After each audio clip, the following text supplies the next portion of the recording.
그만큼 고유정 사건은 아직도 드러나지 않은 게 너무나 많습니다. 그래서 세븐 제작진은 제주도 전역을 뒤졌습니다.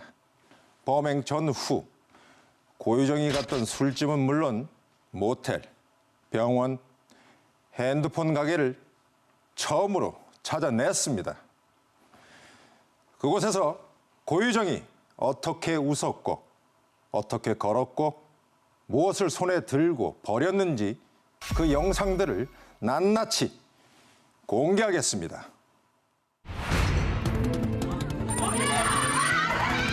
지난 12일 제주지방법원 한 여성이 손을 뻗어 고유정의 머리채를 잡아챕니다.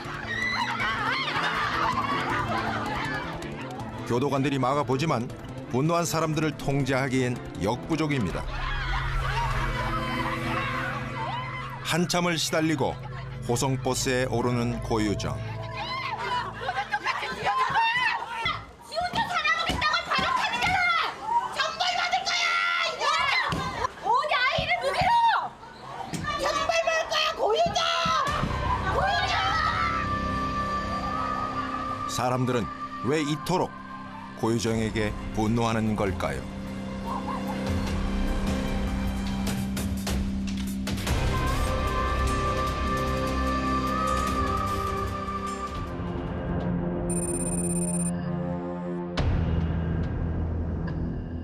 (5월 18일) 아직 해가 뜨지 않은 새벽, 완도에서 출발한 여객선 한 척이 제주항에 들어옵니다. 여객선 문이 열리자 줄지어 나오는 차량들. 검은색 승용차 안엔 고유정이 타고 있었습니다.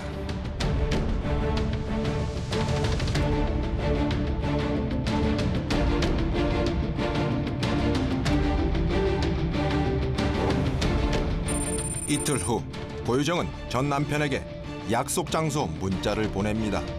형이 저한테 이상하다고 얘기했던 게 전에 없던 다정한 말투의 문자가 온다. 물결 이모티콘까지. 나 소름 돋는다. 그래도 갈 수밖에 없었죠.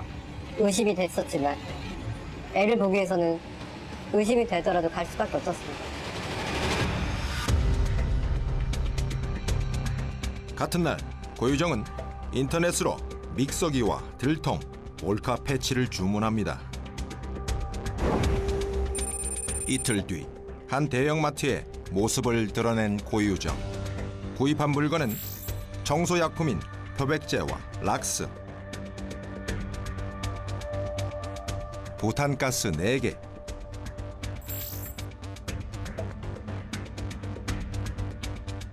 그리고 정테이프 하나, 둘, 셋, 넷, 5개.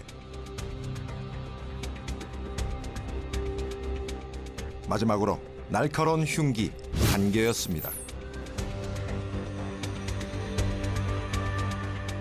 카트에 물건을 담고 화면 밖으로 사라지는 고유정.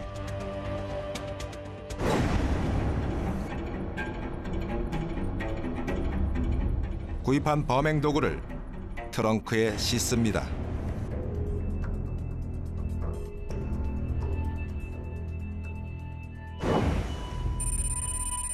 1시간쯤 뒤 고유정은 지인들과의 술자리에 나타납니다. 무척 즐거운 듯 활짝 웃습니다.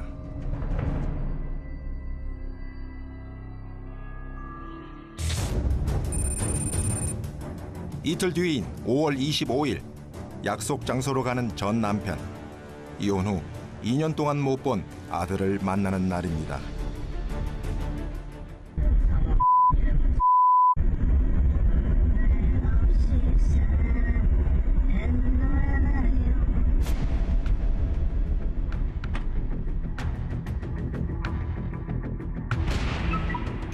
공원에서 시간을 보낸 세 사람. 각자의 차를 타고 마트로 가서 장을 봅니다. 그리고 전 남편의 차는 주차장에 두고 고유정의 차로 펜션으로 이동합니다.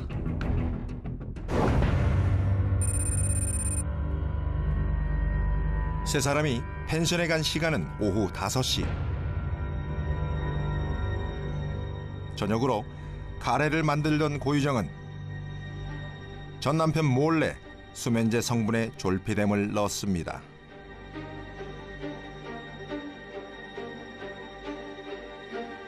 아무것도 모르고 카레를 먹은 전 남편. 서서히 의식이 몽롱해집니다.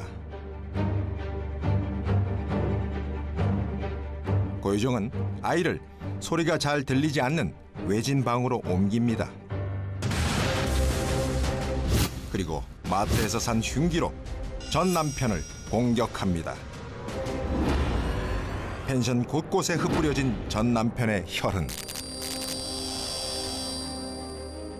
현장에 비산된 혈흔 형태 분석 등을 토대로 종합한 결과 피해자가 수면제를 복용한 몽롱한 상태 또는 반수면 상태에서 피해자를 흉기로 최소 3회 이상 공격하여 살해하였을 것으로 추정합니다. 이틀 후 고유정은 시신이 든 여행용 가방과 범행 도구들을 챙겨 펜션에서 나옵니다. 차를 운전해 가다 펜션 인근 쓰레기 수거장에 멈춰 섭니다.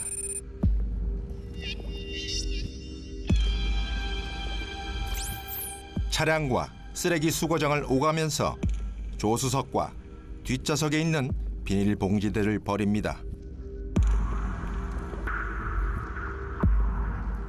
안에 범행 도구가 들어있었다고 합니다.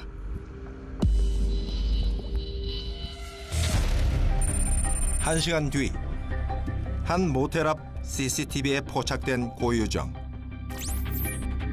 안으로 들어가는 고유정의 손에 대형 가방이 있습니다. 이상했죠, 처음부터. 왜냐면 몸이 아프시다고 해서 일찍 체크인하고 싶다고 했거든요.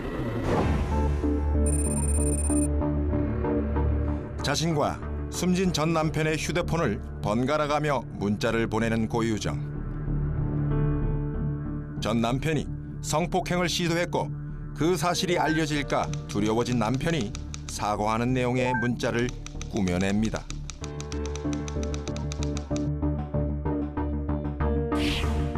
다음 날 고유정은 휴대폰 가게에 들러 새 휴대폰을 구입합니다. 근데 그 전에도 왔었어요. 그 전에 5월 21일 날 와서 동생 거랑 부모님 거 해갔거든요. 그러고 난 뒤에 그 뒤에 와서 이제 그때 할 때 자기 거도 곧 있으면 와서 바꿔야 되니까 자기 거도 바꾸겠다 하고 그때 이제 온 거죠. 이제 좀 주변 눈치를 좀 많이 보더라고요. 이렇게 문 앞에 이제 사람 지나가고 하는 거 뭐 이렇게 보고. 그날 저녁 다시 제주항에 나타난 고유정. 훼손된 시신이 실린 차량을 몰고 여객선에 올라 유유히 제주항을 떠납니다. 그날 밤 갑판 위로 대형 가방을 갖고 나온 고유정. 펜션을 나올 때까지 피해자의 시신을 훼손하여 5월 28일 21시 30분부터 21시 37분경 사이 완도행 여객선에서 시신 일부를 바다에 유기하였습니다.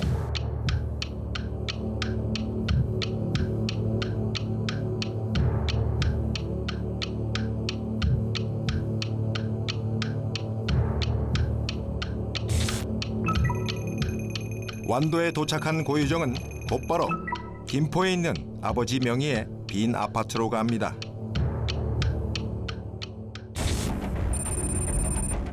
이곳에서 이틀간 나머지 시신 일부를 훼손하고 유기합니다. 고유정이 뿌린 듯한 팥과 소금이 아직 남아 있습니다. 주변 마트에서 덧신, 방진복 등 범행 도구를 추가로 구입해 작업을 마친 고유정. 쓰레기장에 시신 일부를 버리고 청주 집으로 갑니다.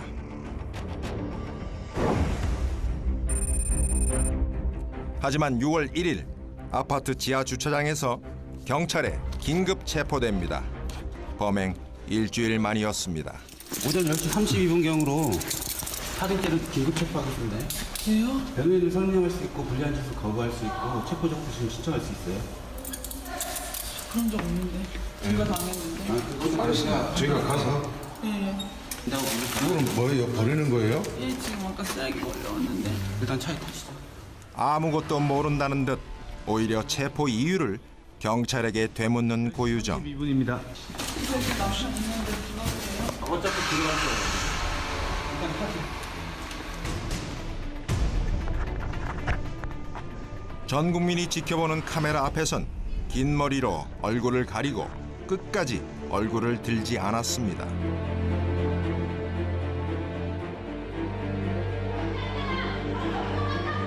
도저히 믿을 수 없는 끔찍한 범행에 유족들은 분노하고 절규합니다. 야 고개 들어! 야! 내가 우리 연봉도 다 할 거야 너! 몸을 안 끝내!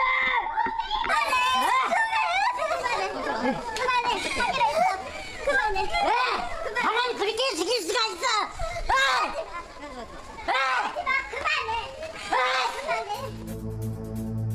하지만 포송줄에 묶인 고유정의 얼굴에선 어떠한 감정도 느껴지지 않습니다. 저희는 아직 시체조차 찾지 못해서요. 어제부터 향을 펴놓고 정화수를 떠놓고 사진조차 아직 인쇄를 하지 못했습니다. 머리카락조차 없어요 지금. 경찰이 대대적으로 시신 수색에 나섰지만 성과가 없었습니다. 극도로 치밀한 범인. 고유정은 대체 어떤 사람일까요?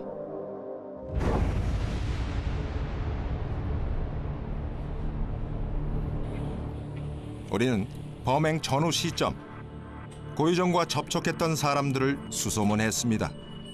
가장 먼저 찾아간 곳은 제주 번화가에 있는 한 술집입니다. 제작진은 이곳 CCTV에 고유정의 모습이 찍혀 있다는 정보를 입수했습니다. 그때 술을 마신 자리가 네, 그러니까 그때 당시 저희가 지금 보여드린 화면 요 CCTV. 요 CCTV.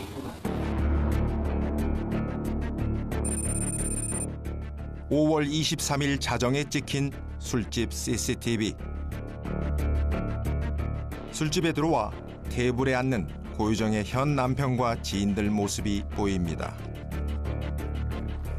제가 그때 애기 할머니께 부검력을 알려드리러 온 상황이었고 제 친구들이 저를 이제 위로해준다고 불러가지고 나간 자리였거든요. 자정쯤에 고유정이 갑자기 배고프다고 연락이 왔고 그때는 별 생각 없이 자리로 오라고 했었고 그렇게 해서 합석을 하게 된. 고유정이 전화를 건 시간은 5월 23일 오전 12시 24분. 그런데 고유정은 불과 1시간 전 대형마트에서 흉기 등 범행 도구들을 구입한 참이었습니다. 잠시 뒤 술집의 모습을 드러낸 고유정.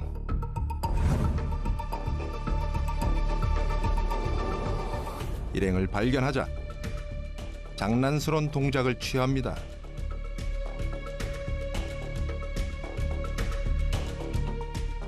지인들과 자연스럽게 포옹하고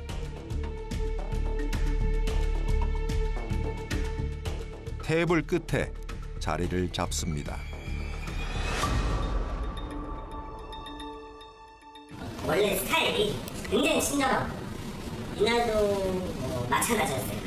지금 그 화면 보시면 아시겠지만 내내 항상 웃고 있고 이제 칭찬을 많이 해요. 주위 친구들 저한테 예를 들면 너무 재밌어요. 또 항상 즐거우신 것 같아요. 이런 식으로 항상 입에 칭찬을 좀 달고 사시네요. 평상시랑 다른 느낌은 전혀 없으셨단 말이에요? 네, 전혀 없었고요. 오히려 이 시간에 배가 고프다. 치킨 시켜가지고 치킨을 너무 맛있게 먹고 너무 평소 다른 게 하나도 없어요. 치킨이 도착하자 한 조각씩 먹기 시작하는 고유정.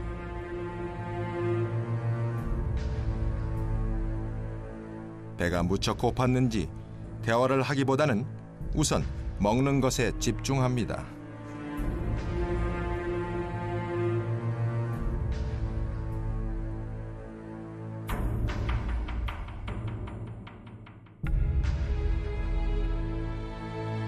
그리고 장난치고 얘기하고 무엇이 그렇게 좋은지 몸을 젖혀가며 활짝 웃습니다.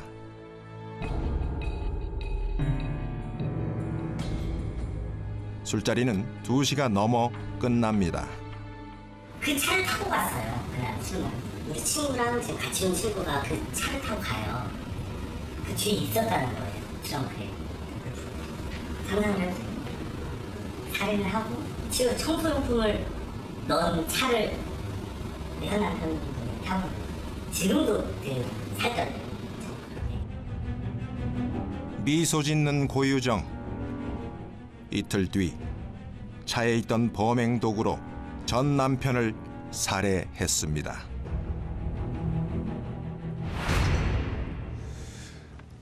범행 도구를 사고 나서 술집으로 간 고유정. 장난치고 떠들며 치킨을 뜯습니다. 너무나 평범하고 행복해 보였던 고유정이 얼마 후 잔혹한 살인마로 바뀐 겁니다. 경찰은 아직도 시신의 흔적조차 찾지 못하고 있습니다. 경찰이 못 찾는 걸까요? 아니면 고유정이 잘 감춘 걸까요? 하지만 세븐 제작진은 고유정이 시신을 유기하는 정황과 그 와중에도 웃고 있는 장면이 담긴 CCTV들을 찾아냈습니다. 제주도의 외진 펜션에서 전 남편을 살해한 뒤 시신을 훼손하고 아무도 모르는 곳에 유기한 고유정.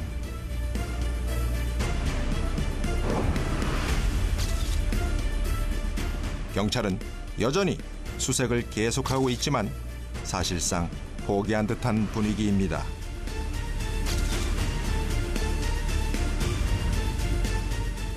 작업이 그럼 지금 계속 이루어지고 있는 거예요? 오늘도 이루어지고 있어요?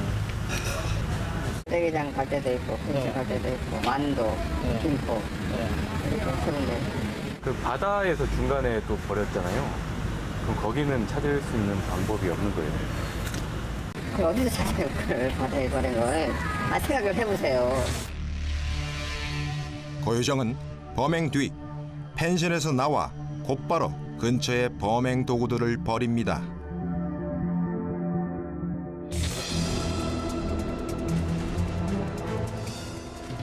그런데 고유정은 펜션을 퇴실할 날이 아니라 그 다음 날 제주를 떠납니다. 분명 어딘가에서 하루를 묵었다는 뜻입니다. 그 하루의 행적을 쫓으면 시신을 어디에 치웠는지 단서를 찾지 않을까?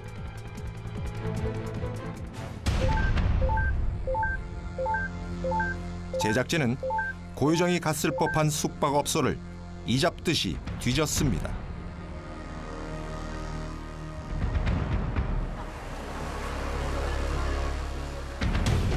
그렇게 해서 찾아낸 한 외진 골목의 CCTV.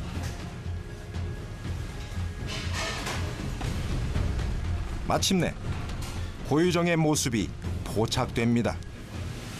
고유정 차 아니에요? 그런 거 맞죠? 맞는 거 같아요.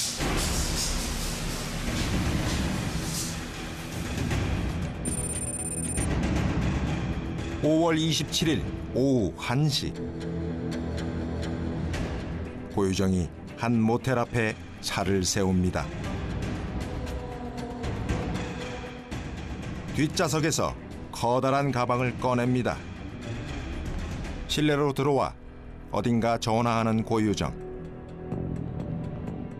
웃고 있습니다.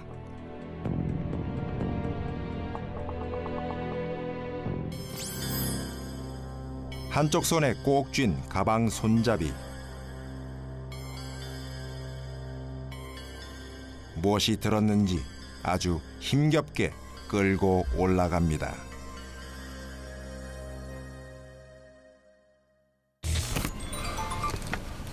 여보세요. 네네네. 피디님 여기 저 호텔 아무래도 모텔 주인을 만나봐야겠습니다.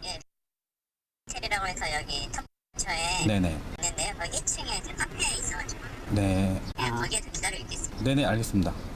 네. 어렵게 입을 연 모텔 주인.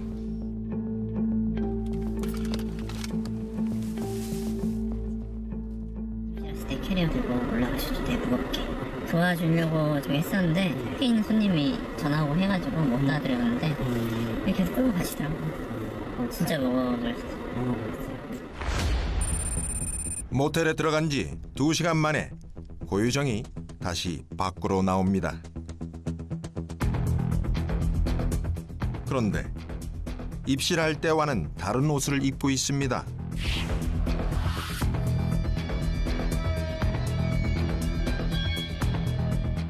어딘가로 차를 타고 사라집니다.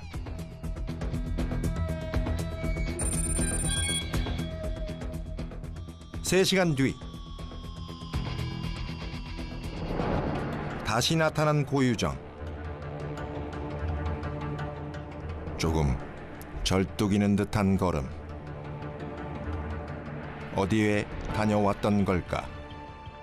병원 갔다 왔어요. 왜 저한테 얘기했거든요. 병원 갔다 왔는데 피 엄청 많이 나더라고요. 그 붕대 쪽 감았을 때도 피가 좀 많이 있었어요. 불안해 보이더라고요. 그러니까 막 힘도 없고 막 그렇게 다니시니까. 그렇게 다니니까 이제 자살할 줄 알고 이제 한번 잘 체크를 한번 잘 해보려고 했죠. 밤 10시 한 남성이 모텔 앞을 서성입니다. 고유정이 있는 위층을 올려다보고 차 뒷좌석도 들여다봅니다. 저희가 11시까지 12시까지 이제 굴객실 계속 쳐다봤었어요. CCTV 한번 보시면 밖에 막 남자 3명이 계속 위에 쳐다봤을 텐데 11시나 12시. 맞아요. 맞지? 그게 저희거든요. 불안하니까. 불안해서 쳐다보고 있어요. 자살할까봐 좀. 이런 요소가 있어서 계속 토를 어마어마하게 했거든요. 피디님. 토요? 네, 토를. 어디 그럼 객실 안에 화장실에다. 그 나가시고 난 다음 보니까 그게. 아니요. 토소리가 심하게 들렸었어요. 고유정은 방에서 무엇을 했길래 구토를 한 것일까? 엄청 토를 하고 엄청 많이 했으니까 물 한 6번 내렸을 걸 하면서. 그렇게 토를 많이 하는 사람 처음 봤으니까 제가 연락을 했겠죠. 몸 괜찮으시냐고. 다음 날 아침 7시 고유정이 다시 모습을 드러냅니다.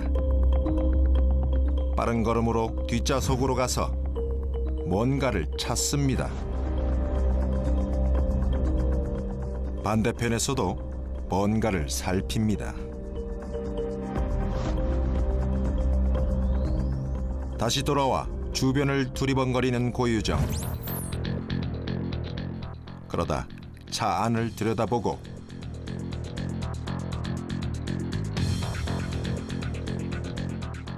반대편으로 향합니다. 뭔가를 뒤적이더니 화면 뒤로 사라집니다.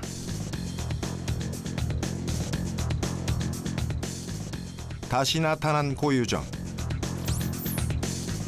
이번엔 왼손에 검은색 비닐봉지가 들려 있습니다. 봉지 안을 거듭 보며 안으로 들어가는 고유정. 그리고 고유정이 사라졌던 그 방향 쪽에 있었던 것은 음식물 쓰레기통입니다.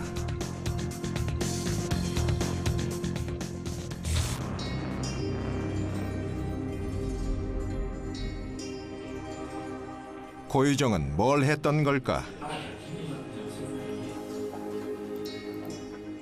영상 분석 전문가에게 분석을 의뢰했습니다.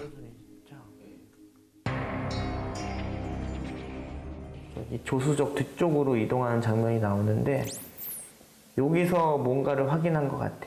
뭔가 자기가 실수한 뭔가를 찾은 것 같아. 다음에 사이드 밀러에 이 고유정의 모습이 반짝거리는 것들이 나타나는데 그게 이 차량에 붙어 있을 때 나타나는 게 아니고 어느 정도 떨어져 있을 때 나타나는 현상들이기 때문에 뒤에서 뭔가를 꺼낸 후에 약간 차 뒤에서 떨어져 있어서 뭔가 행위를 하고 결국엔 검은 봉지에서 꺼내서 뭔가를 뒤에서 한 후에 그 빈 검은색 봉지를 다시 들고 모텔로 들어가는 장면이라고 보여져요. 네. 그리고 봉지 안을 확인한다는 건 안에 뭐가 들어있을 가능성이 높다라는 거. 지금 확인하잖아요, 들어갈 때도. 이 모습 보시면은 들어갈 때도 확인하는, 안을 밑을 쳐다보죠. 네. 이 안에 좀 잔여물이 있나? 네, 그런 걸 확인하는 것 같아요. 뭔가 봉지 확인하고 있어요. 특이한 점은 또 있습니다. 바로 고유정이 오른손에 감은 붕대.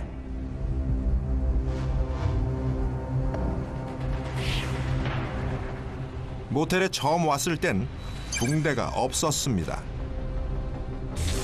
어느 병원에 갔던 걸까? 제작진은 당시 고유정과 119 사이에 이루어진 전화 녹취록을 입수합니다. 제작진은 고유정처럼 119에 전화를 걸어 병원을 추천받습니다. 잠시 후 119에서 보낸 병원 명단. 고유정이 갔던 병원을 찾았습니다. 일찍까지 왔는데 상태가 굉장히 더러웠어요. 더러웠다고요? 염증이 생겨가지고 허리 건강성이 상태가 아니거든. 소독을 안 해놓으니까 그런 거 막 생겨가지고 그래가지고 이건 바로 못 죽으니까 그 다음 넣으라고 했거든. 소독 깨끗하게 해주고 여자가 손을 일하니까 좀 이상하잖아요. 느낌이. 자기가 그냥 쭉 이야기를 해. 또 남편하고는 관계되니까 시댁이나 뭐 집에서 알면 걱정을 하니까 자기가 그냥 원래 지하로 왔다 이런 얘기를 했던 적 있고 내일 오라 그러니까 내일 올지 뭐 그런 걸 주저를 하더라고요. 일찍 가야 된다고 그런 얘기를 했었어요. 이튿날 다시 병원을 찾은 고유정. 뭔가 다른 분위기였다고 합니다. 둘째 날은 왔는데 약간 사람이 좀 상기가 돼 있더라고요. 상기가 돼 있어가지고 좀 눈치도 많이 보고 첫날은 안 그랬거든요.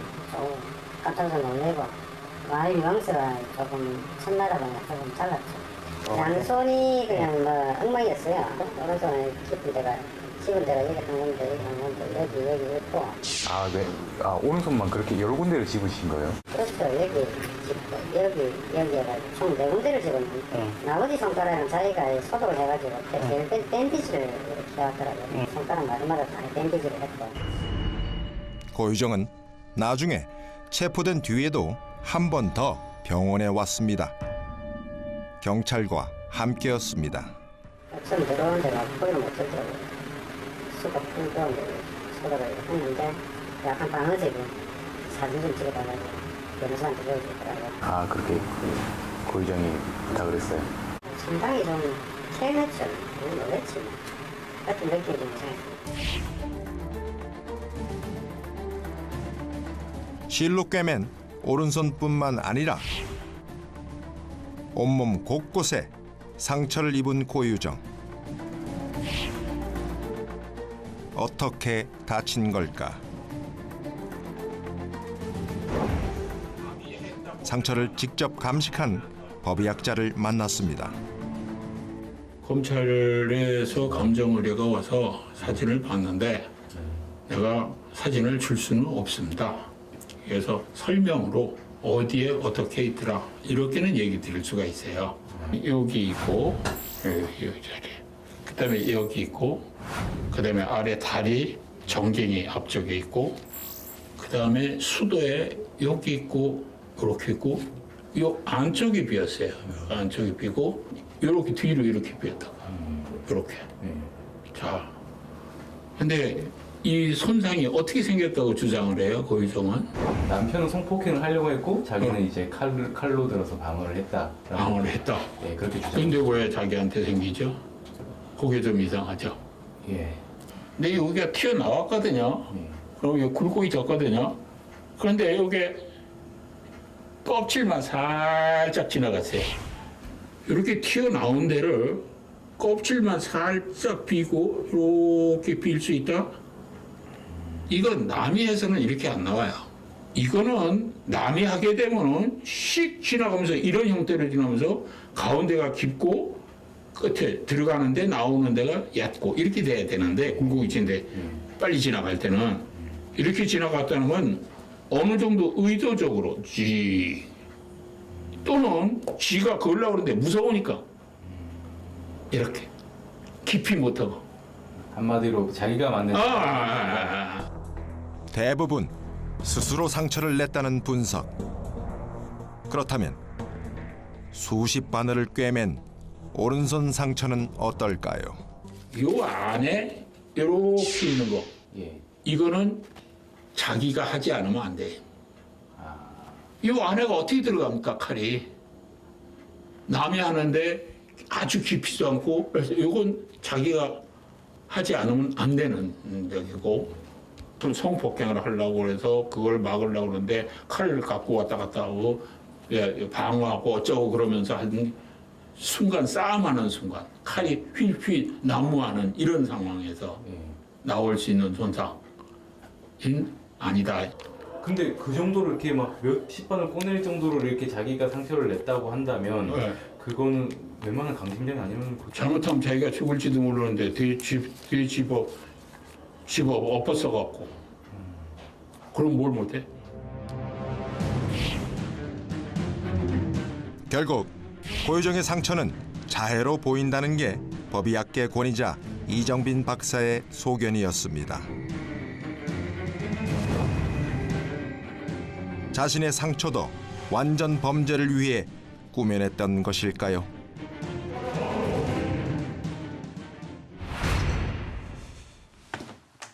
고유정의 범행은 처음부터 치밀하게 계획된 것이라고 전문가들은 입을 모읍니다.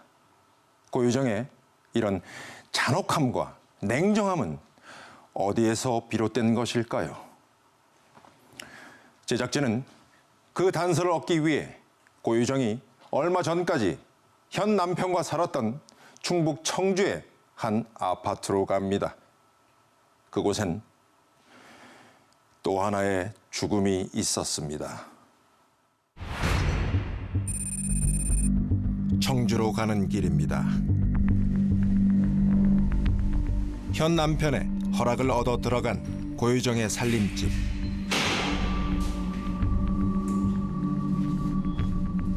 고유정이 체포되고 아무도 살지 않아 내부가 어수선합니다.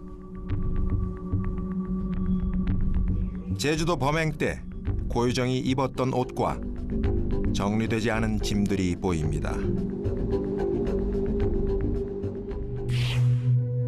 행복한 새 출발을 꿈꾸었던 것처럼 보이는 재혼 당시 사진들.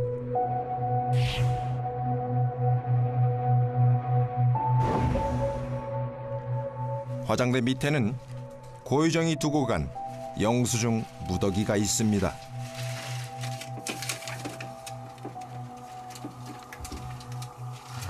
이게 완도에서 제주 갈 때 이제 배 탈 때 그 표네. 배를 탄 시간이 선명하게 찍혀 있습니다. 모니터 밑에선 몰카 패치가 발견됩니다. 안심 패치인데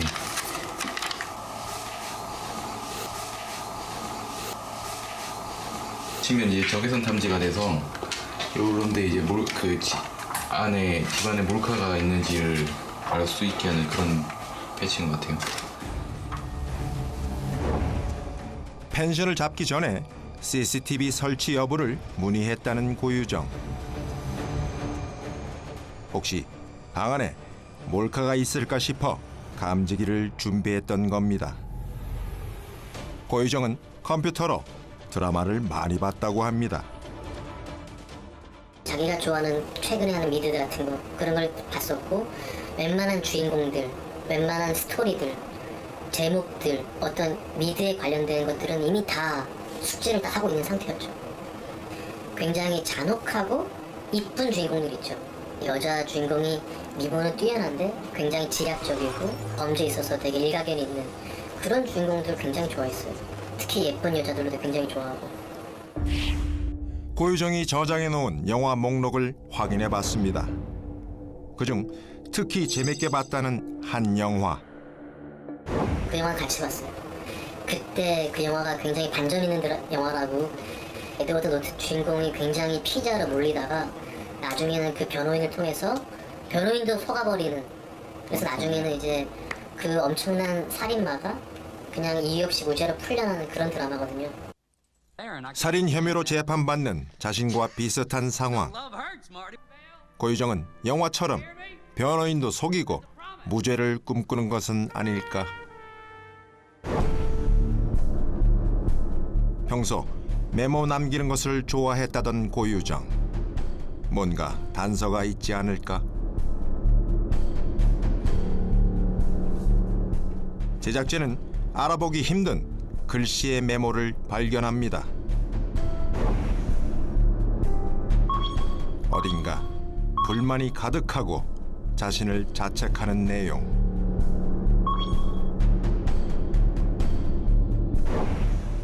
대담하고 치밀하면서도 한편으론 자기 혐오에 빠진 고유정의 진짜 마음은 뭘까? 현 남편의 어머니에게 쓰는 편지라든가 여러 가지 내용을 놓고 보면 지금은 관계를 잘 유지해서 뭔가 나만의 어떤 꿈꿨던 가정을 형성하고 싶어 했고 그러긴 하지만 그 중간중간에는 상당히 강한 정도의 자신에 대한 분노, 이런 것, 좌절감 이런 것들이 매우 냉소적으로 글 속에 포함되어 있어요. 그런 걸 놓고 본다면 지금 이 사람은 거기서 몸부림을 치고 있는 건데 그 책임을 전 남편으로 두고 있는 거예요. 그렇기 때문에 그 남편을 제거함으로써 내가 여기 이 좌절에서 벗어날 수 있다라는 생각이 결국 이 범행의 동기가 아닌가. 고유정과 2년 전 재혼한 현 남편이 고유정이 자신의 아들도 살해했다는 내용의 고소장을 검찰에 제출했습니다. 제주 펜션 살인 사건 2달 전. 청주에선 또 한 사람이 죽습니다. 고유정의 의붓 아들이 석연치 않은 이유로 사망한 겁니다. 아기가 발견된 건 정상적인 잠자는 모습이 아니라 엎드린 상태에서 피가 보였잖아요. 아이를 발견하자마자 아이를 안고 거실로 뛰어갔어요. 뛰어가서 제가 119 신고하라 소리를 쳤고 저는 CPR을 하다가 출동한 구급대원에게 그 현장을 인계했거든요. 고유정은 똑같이 놀라고 슬퍼했습니다. 오히려 저한테 당신 소방관이잖아. 살려봐. 고유정과 현 남편은 예전 배우자 사이에 각각 6살 난 아이가 있었습니다. 아이들은 각자의 부모님께 맡기고 2년 전 청주에 둘만의 재혼 살림을 차렸습니다. 그런데 청주에 데려온 지 이틀 만에 의붓 아들이 사망한 겁니다. 전날 밤 의붓 아들이 먹은 건 고유정이 만든 카레. 현 남편에게 자신의 아들 사진만 카톡에 올린다는 이유로 복원을 했던 고유정. 그런데 현 남편은 경찰로부터 아들이 자신의 다리에 눌려 죽었을 가능성이 있다는 날벼락 같은 말을 듣습니다. 과실치사라는 말을 듣고서 저는 오해를 해요. 받아들일 수 없었죠. 아니, 저도 현장 구급대원이잖아요. 어떻게 경찰이 아빠 다리가 올라가서 사망할 수 있다는 말을 어떻게 합니까? 어떤 근거도 없이. 6살 남자아이가 잠든 어른의 다리에 눌려 죽는 것이 가능한 걸까? 법학자들은 거의 불가능하며 아이들이 몸을 비틀어 빠져나온다고 말합니다. 얼굴을 눌러가지고 코와 입이 막혔다. 그렇게 하면은 실제로 코하고 입 엄청 고통이 옵니다. 애가. 그때 반항하는 힘은 엄청 커요. 그러면은 웬만한 거는 다 치울 수가 있습니다. 단순히 잠자다가 모구 5살 된 애의 발이 올라와서 이 코와 입이 막혀서 죽었다. 이렇게 얘기하기엔 곤란해요. 이렇게. 그런 상황이 뭐 비슷한 상황이라도 있었던 적이 있나요? 아직 나 그런 케이스는 못 봤어요. 그렇게 대부분의 경우 5살이라면은 눌렀다면은 빠져나온다. 일부러 다리 한쪽 하기 전에는 빠져나와요. 적어도 몸을 비틀어요. 자기가 힘들면은. 근데 거기서 이제 경찰은 발로 눌렀을 거다라고 말을 하는 거고. 그 집 아들을 한번 해보라 그렇지. 진짜 어떤 거야. 빠져나옵니다. 의붓아들이 죽고 나서 2달 후 고희정은 제주도로 향합니다. 그리고 전 남편을 살해합니다. 그제서야 의붓아들 사건은 현 남편에게 쏠렸던 의심이 고희정으로 향하게 됩니다.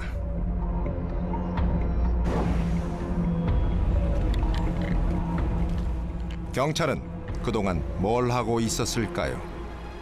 고유정의 이제 혐의를 빨리 이제 경찰이 인지를 했더라면 제주도에 가서 전 남편 살인 사건이 일어나지 않았을 거 아니냐 그런 식으로. 그거는 제 생각에는 인권 차원으로 했잖아요. 죄인도 인권을 보호를 받아야 되잖아. 그러면 그럴 만한 혐의점이 있으면은 고유정에 대해서 사법 절차에 의해서 저기를 하는 거지만 이 애 죽은 거에 대해서 그럴 만한 저기가 진술이나 증거로 포착되지 않은 상태에서 혹시 모를 범죄를 예상해서 사법적인 잣대를 미리 저기 하는 건 그거는 안 돼. 고유정이 그럼 살인 혐의로 조사를 이제 받기 시작하게 된 거는 경찰에서 이제 인지하게 된 건 언제? 그거는 얘기할 수 없어요. 지금에는 살인인지 과실치사인지 어떻게 할 건지 우리 내부적으로는 개인 의견이 있어도 최종적으로 결정되는 건 아닙니다.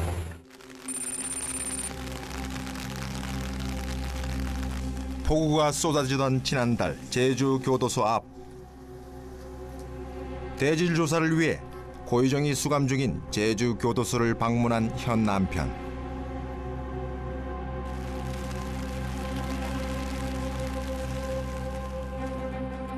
해가 지고 교도소 문이 닫힌 뒤에도 계속되는 장시간의 조사.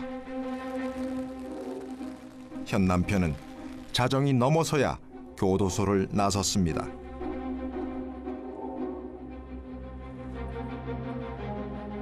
조사 결과는 어땠을까? 그는 먼저 고희정의 모습에 분통을 터뜨립니다. 고희정이 웃는 걸 제가 봤어요. 그러니까 변호사는 웃으면서 대화를 하고 있더라고요. 제가 그걸 보니까 이제 너무 화가 나가지고 고희정 측 변호사는 오히려 제가 본 거를 알잖아요. 이제 얼굴 눈이 마주쳤으니까.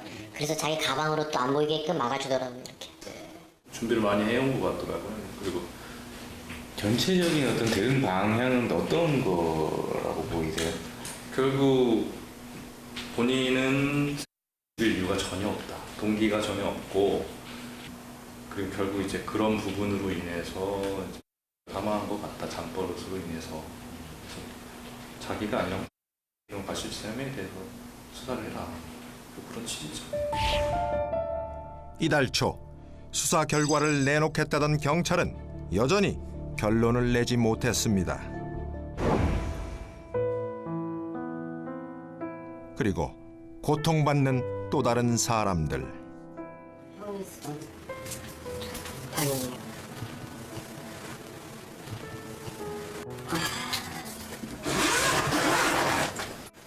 애들 장난감. 아이 장난감. 포대기. 포대기 새끼가 기저귀까지. 아이 옷들. 기저귀까지.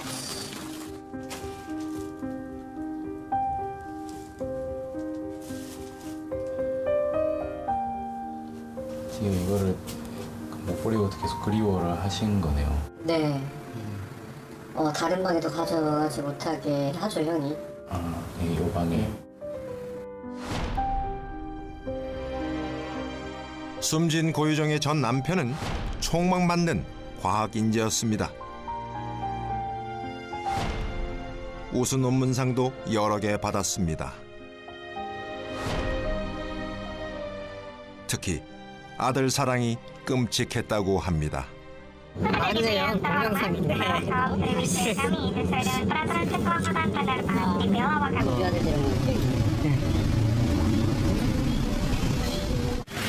다시 안 키우니까 애들은 특히 답장. 다음에 안 되는 거지. 알 필요 없어. 네. 하지만 그토록 보고 싶던 아들을 만난 그날 생을 마감했습니다. 언제 장례를 치를 수 있을지가 저희 집의 가장 큰 관건이에요. 빨리 좀 치러드리고 싶은데 아무것도 없으니까요 지금.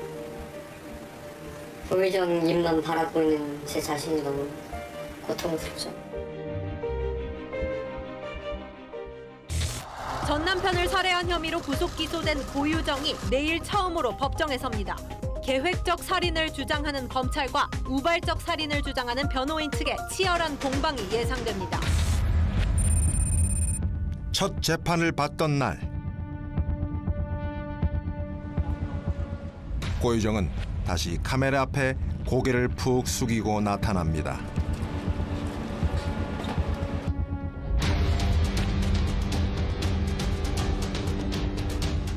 재판정 앞에서 길게 줄을 늘어선 방청객들. 모두들 고유정의 입을 주시하고 있었습니다. 고유정 측은 전 남편이 성폭행을 하려 했고 이를 막는 과정에서 우발적으로 살해했다고 주장합니다. 허탈한 표정의 방청객들.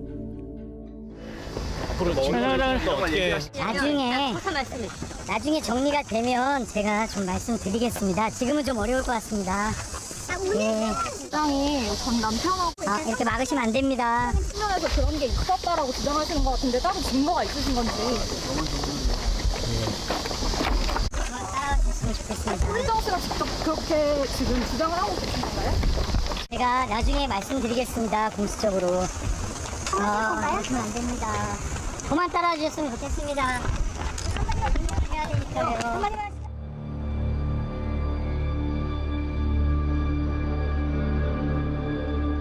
법원을 나가려는 고유정의 길을 막아선 사람들. 고성과 욕설을 하고 끝내 물리적으로 고유정을 공격합니다.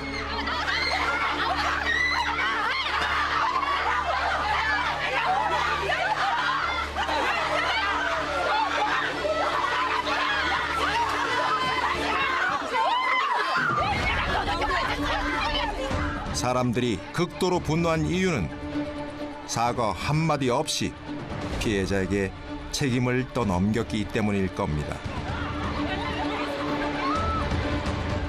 고유정은 왜 계획한 것이 아니라 우발적으로 살인을 한 것이라고 주장하는 걸까요? 계획적인 동기라 그러면 형이 가중이 되고요.